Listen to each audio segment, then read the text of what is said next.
أعوذ بالله من الشيطان الرجيم. بسم الله الرحمن الرحيم. وليست التوبة للذين يعملون السيئات حتى إذا حضر أحدهم الموت قال إني تبت الآن ولا الذين يموتون وهم كفار أولئك أعتدنا لهم عذابا أليما.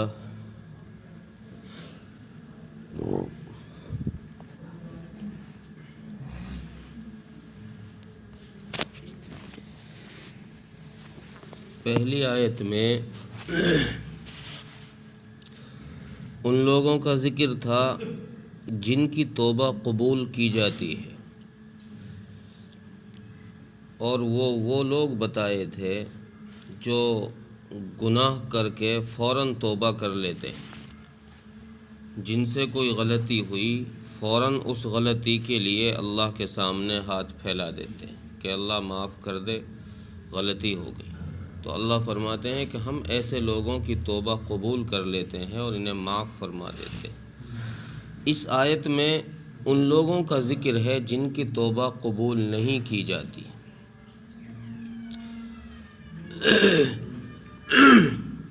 وہ کون لوگ ہیں؟ تو فرماتے ہیں کہ یہ وہ لوگ ہیں جو گناہ پر نادم نہیں ہوتے، شرمندہ نہیں ہوتے. غلطی کرتے ہیں لیکن غلطی کرنے کے بعد شرمندہ نہیں ہوتے، اور شرمندہ جب ہوتے ہیں جب انہیں عزرائیل نظر آنے لگ جاتا ہے، جب انہیں موت کا فرشتہ دکھائی دینے لگ جاتا ہے اور ان کو پتہ لگتا ہے کہ بھئی اب تو اس کے پنجے سے ہم نہیں بچ سکتے، اب تو یہ لے کر ہی جائے گا. اور آخرت کی چیزیں ان کے سامنے جب کھلنے لگتی ہیں، یعنی نزاع کا وقت جب ان کے سامنے آ جاتا ہے تو پھر یہ توبہ کرنے لگتے ہیں. پھر نزاع کے وقت کی توبہ کے متعلق اللہ تبارک و تعالی فرماتے ہیں کہ یہ توبہ کا وقت نہیں ہے، اب تمہاری توبہ کا وقت نکل چکا ہے. جیسے فرعون اور آل فرعون کو ساری زندگی اللہ تبارک و تعالی نے مہلت دے کے رکھی، عیش و آرام میں رکھا، بادشاہت دی، توبہ کے موقع ہی موقع دیے. لیکن فرعون نے توبہ کس وقت کی کرنی چاہی؟ جب وہ ڈوبنے لگا، جب اسے موت دکھائی دینے لگی کہ بھئی اب تو اس سے بچ ہی نہیں سکتا، اب تو میں یہاں سے بھاگ ہی نہیں سکتا، اب تو چاروں طرف موت ہی موت ہے. تو اس وقت فرعون کہنے لگا کہ اب میں موسیٰ اور ہارون کے رب پر ایمان لاتا ہوں، اب میں موسیٰ اور ہارون کے رب پر ایمان لے کر آتا ہوں. تو اللہ تبارک و تعالیٰ نے جواب یہ دیا کہ فرعون یہ توبہ کا وقت نہیں ہے، الآن وقد عصیت، اب تو بھول گیا ہے، اب تجھے توبہ یاد آ رہی ہے. جب ہم نے موقع دیا اس وقت تو نے توبہ کی طرف توجہ ہی نہیں کی. اب جب موت سامنے تجھے دکھائی دی اور آخرت کی منزلیں، آخرت کا نظام تیری سامنے آیا ہے تو اب تو توبہ کرنے لگا ہے. اللہ فرما رہے ہیں کہ اس وقت کی توبہ ہم قبول نہیں فرماتے. جب موت کے وقت موت کا وقت آ جاتا ہے تو اللہ فرماتے ہیں کہ موت کے وقت کی، نزاع کے وقت کی توبہ قابل قبول نہیں ہے. اور اسی طریقے سے ان لوگوں کی توبہ قبول نہیں کی جاتی جو حالت کفر پر مرتے ہیں، جن کے دل سیاہ ہو جاتے ہیں اور ایمان رتی برابر نہیں رہتا دل میں، تو ایسے لوگوں کی توبہ بھی قبول نہیں کی جاتی.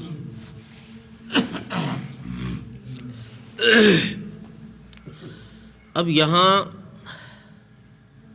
ان دونوں آیتوں کی لفظی تفسیر کے بعد قابل غور بات یہ ہے کہ یہاں ایک چیز تو یہ سمجھنے کی ہے کہ توبہ کی تعریف کیا ہے اور توبہ کی حقیقت کیا ہے.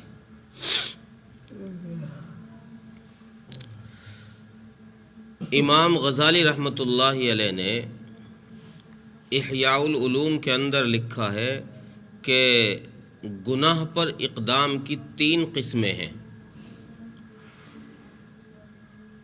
پہلا نمبر تو یہ ہے کہ انسان سے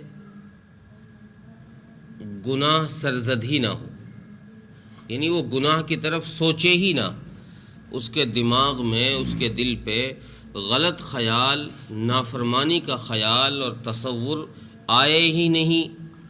تو فرماتے ہیں کہ یہ صفت تو فرشتوں کی ہے یا پھر انبیاء علیہ السلام کی ہے کہ ان کے دل و دماغ غلطی سے پاک ہوتے ہیں، ان کے دماغ پر، ان کے دل پر کبھی غلط خیال نہیں آتا، کوئی غلط تصور نہیں آتا۔ پھر فرماتے ہیں کہ دوسری قسم وہ ہے کہ جو گناہ کرتے ہیں اور اس گناہ پر نادم نہیں ہوتے، شرمندہ نہیں ہوتے، بلکہ گناہ پر اصرار کرتے ہیں، جم جاتے ہیں، لگاتار گناہ کرتے ہی رہتے ہیں۔ فرماتے ہیں کہ یہ صفت انسانوں کی نہیں، یہ صفت شیطان کی ہے کہ غلطی کی اور اس غلطی پر نادم نہیں ہوا، یہ شیطانی صفت ہے اور یہ انسان کا کام ہے ہی نہیں۔ پھر فرماتے ہیں کہ تیسری قسم یہ ہے کہ گناہ کرے اور اس گناہ پر نادم بھی ہو، گناہ کرے اور گناہ پر نادم ہو، شرمندہ ہو کہ مجھ سے غلطی ہو گئی۔ فرماتے ہیں کہ یہ بنی آدم کی صفت ہے، یہ بنی آدم کی صفت ہے کہ گناہ کیا، گناہ ہو گیا، غلطی ہو گئی، اب اس غلطی کی اللہ تبارک و تعالیٰ سے معافی مانگ لے، اس پر نادم ہو جائے، شرمندہ ہو جائے، رب کے سامنے ہاتھ پھیلائے۔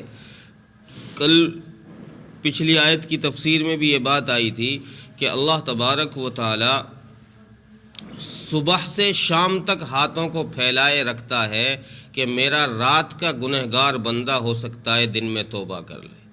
اللہ پھر شام کو ہاتھ پھیلاتا ہے، صبح تک ہاتھ پھیلائے رکھتا ہے کہ ہو سکتا ہے میرا دن کا گنہگار بندہ رات میں توبہ کر لے، میں اس کو معاف کر دوں۔ تو اللہ تبارک و تعالیٰ کے یہاں تو رحمت کے دروازے، توبہ کے دروازے ہر وقت کھلے ہوئے ہیں۔ اللہ تو یہ چاہتا ہے کہ کوئی آئے میری طرف اور میں اس کی توبہ قبول کروں۔ اور حدیث میں آتا ہے کہ جب بندہ گناہ کرنے کے بعد توبہ کر لیتا ہے تو پھر اللہ تبارک و تعالیٰ کا یہ بندہ محبوب بن جاتا ہے، قریبی بن جاتا ہے۔ اور حدیث میں یہ ہے التائب من الذنب کمن لا ذنب له، کہ جو بندہ گناہ کر کے تائب ہو جائے، توبہ کر لے، تو گویا وہ ایسا ہے کہ اس نے وہ گناہ کیا ہی نہیں۔ اور فرماتے ہیں کہ اللہ تبارک و تعالیٰ یہی نہیں کہ اس کو صرف معاف فرماتے ہیں، بلکہ اللہ تبارک و تعالیٰ اس گناہ کو فرشتوں کے ذہنوں سے اور اس کے رجسٹر سے، ہر جگہ سے اس گناہ کو محو کر دیتے ہیں، مٹا دیتے ہیں کہ کہیں میرے بندے کو آگے چل کے رسوائی کا سامنا نہ کرنا پڑے۔ اس لیے فرشتوں کے ذہنوں سے بھی وہ گناہ غائب اور ان کے رجسٹر سے بھی وہ گناہ غائب، ہر جگہ سے اللہ تبارک و تعالیٰ توبہ کرنے کے بعد اس گناہ کو معاف فرما دیتے ہیں۔ لیکن اگر بندہ توبہ ہی نہ کرے، اگر بندہ توبہ ہی نہ کرے اور گناہ پر جمع ہی رہے، تو پھر اللہ تبارک و تعالیٰ کو بھی اس ایسے بندوں سے کوئی غرض نہیں ہے۔ اللہ بھی زبردستی نہیں کرتا کہ کسی کا پکڑا ہاتھ اور اس کو چلو معافی پہ لے کر آؤ۔ اللہ تبارک و تعالیٰ تو بندے کی تڑپ کو دیکھتے ہیں کہ اس کے دل میں فکر ہے کہ نہیں، اس کو میرے سامنے حاضر ہونے کا ڈر ہے کہ نہیں، آخرت کی کچھ یاد اندر ہے کہ نہیں۔ جب تک بندہ سچے دل سے توبہ نہیں کرتا، توبۃ نصوحا، قرآن کریم نے کئی جگہ پر یہ بات ارشاد فرمائی ہے، یا ایھا الذین آمنوا انما توبۃ نصوحا، اے ایمان والو تم سچے دل سے، اخلاص دل سے سچی توبہ کرو۔ جب سچی توبہ ہوگی تو پھر نتیجہ یہ نکلے گا کہ اللہ تبارک و تعالیٰ نہ یہ کہ تمہارے گناہ معاف فرمائیں گے، بلکہ اللہ تبارک و تعالیٰ تمہارے گناہوں کو معاف فرمانے کے ساتھ ساتھ تمہیں اپنی جنت کا وارث بھی بنا دیں گے۔ پھر تمہیں ہمیشہ کے لیے جنت کے اندر داخل فرما دیں گے، یہ اللہ تبارک و تعالیٰ نے قرآن کریم میں وعدہ فرمایا۔ اور اگر تم نے سچے دل سے توبہ استغفار نہیں کی اور تم گناہوں پر اڑے رہے تو پھر اللہ تبارک و تعالیٰ نے دوسری بات بھی ارشاد فرمائی، اولئک اعتدنا لہم عذابا علیما، کہ پھر ہمارے پاس نہ ماننے والوں کے لیے دردناک عذاب بھی ہے۔ صرف یہی نہیں کہ ہم اتنے رحم دل ہیں کہ ہم کسی کو سزا ہی نہیں دیں گے، اگر کوئی نہیں مانے گا، اپنی غلطی کا اسے احساس ہی نہیں ہوگا اور وہ غلطی پر غلطی کرتے چلا جائے گا، تو پھر ہم ایسے نافرمانوں کے لیے اپنے یہاں دردناک عذاب بھی تیار کر کے رکھا ہے، ہم انہیں اس کا مزہ چکھائیں گے۔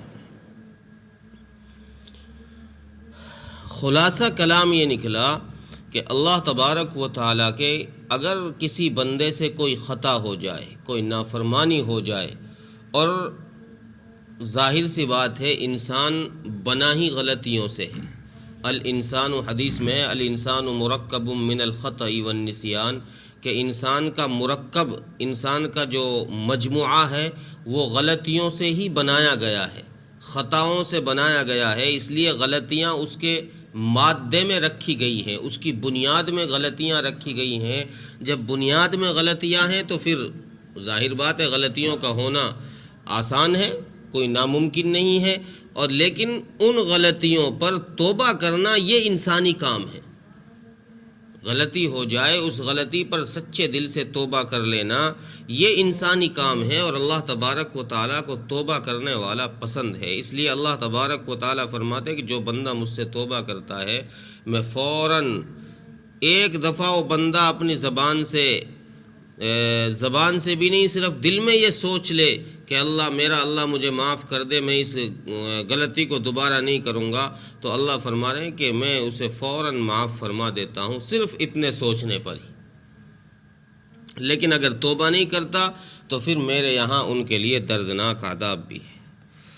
ترجمہ دیکھیں، وَلَيْسَتِ التَّوْبَةُ لِلَّذِينَ يَعْمَلُونَ السَّيِّئَاتِ، اور ایسے لوگوں کی توبہ قبول نہیں کی جاتی جو برے کام کرتے رہتے ہیں، حَتَّى إِذَا حَضَرَ أَحَدَهُمُ الْمَوْتُ، یہاں تک کہ جب ان میں سے کسی کی موت کا وقت قریب آتا ہے تو قَالَ إِنِّي تُبْتُ الْآنَ وَلَا الَّذِينَ يَمُوتُونَ وَهُمْ كُفَّارٌ، تو وہ کہتا ہے کہ میں اب توبہ کرتا ہوں، اور ان لوگوں کی بھی توبہ قبول نہیں ہوتی جو کفر، حالت کفر پر مر جاتے ہیں۔ اولئک اعتدنا لہم عذابا علیما، اور یہی ہیں وہ لوگ جن کے لیے ہم نے دردناک عذاب تیار کر کے رکھا ہے۔ اللہ تعالیٰ